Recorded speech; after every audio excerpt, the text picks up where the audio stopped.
Magandang araw, Pilipinas! Maayong buntag, Agusan del Sur. Ako si Ethan Palmes, At ako naman si Algeline Laurenciana. ang iyong kaagapay sa tapat at primerang pagbabalita. Ito ang Primera Pulso. Narito ang ulo ng mga primerang balita. Apektado ang pasok ng mga mag-aaral sa Santa Josefa National High School matapos may yanig ng lindol na may lakas na 6.5 magnitude ang nasabing lungsod. Inflation rate sa Pilipinas tumaas ng 5%. Mga kantina ng paaralan apektado. Isang lindol na may lakas na 6.5 magnitude ang yumanig nitong umaga ng Sabado, August 30, 2024 sa lungsod ng Santa Josefa, Agusan del Sur. Para sa karagdagang detalye, narito si Carl Escarlan. Agad na nagpatupad ng mga emergency protocol ang mga guro at tauhan ng isang paaralan sa Santa Josefa, Agusan del Sur matapos itong mayanig ng lindol na may lakas na 6.5 magnitude. Sa kabila ng takot at pag-aalala, matagumpay na na-evacuate ang mga estudyante at guro sa mas ligtas na lugar.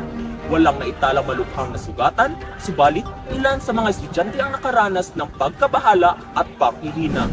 Pinangunahan ng mga lokal na otoridad ang pagsusuri sa mga gusali ng paaralan upang matukoy ang pinsala. Sa kasalukuyan, nagsagawa na rin ng psychological debriefing ang mga counselor para sa mga apektadong estudyante. Carl Escarlan para sa Primera Pulso.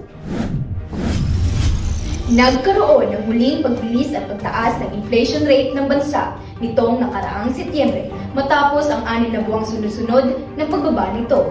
Para sa mga detalye, narito si Brenda Labieta. Ikinabahala ng ilang estudyante kung paano nila pagkakasyahin ang kanilang pang-araw-araw na baon sa patuloy na paglobo ng mga presyo sa kantina ng kanilang paaralan sapagkat tumaas na naman ng 5% ang singil ng inflasyon sa bansa.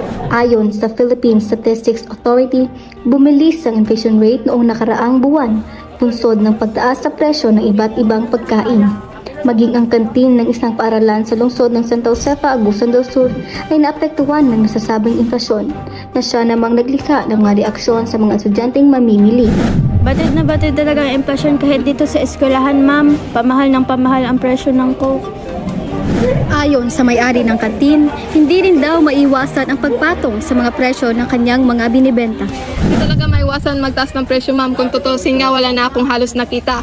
Kaya kailangan kong patungan ng mataas na presyo ang original na presyo nito. Brenda Labita para sa Primera Pulso. Susunod, patuloy ang pagtaas ng kaso ng heatstroke kabilang sa mga mag-aaral. At ating silipin ang preparasyon ng ilang atleta para sa gaganaping Intramurals 2024 ngayong Nobyembre. Tunghayan sa pagbabalik ng Primera Pulso.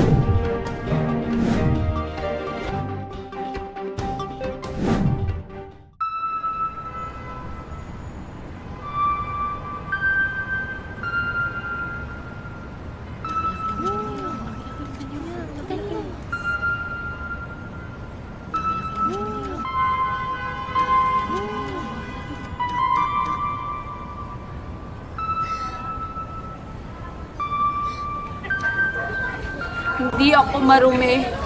Sadyang batang nagkakamali.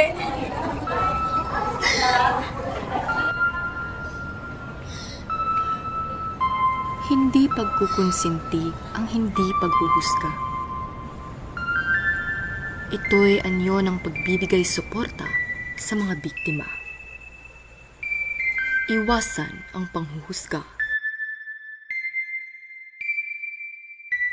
Stop shaming pregnant teens.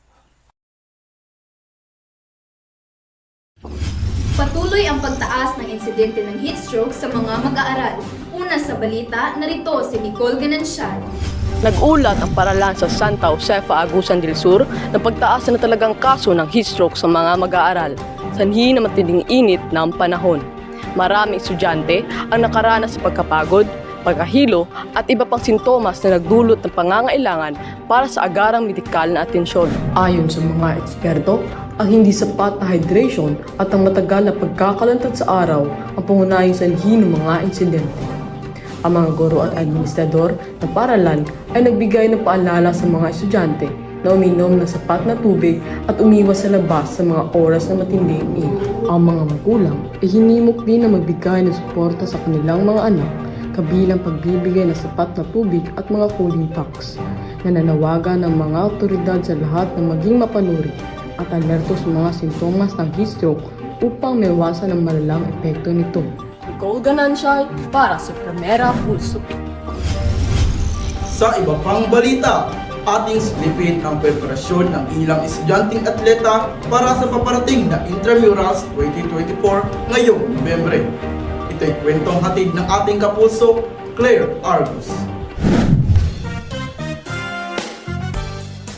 Buhay na ang mga enerhiya ng mga atleta sa Santos Sapa National High School habang papalapit na ang pagsasagawa ng intramurals ngayong November 2024.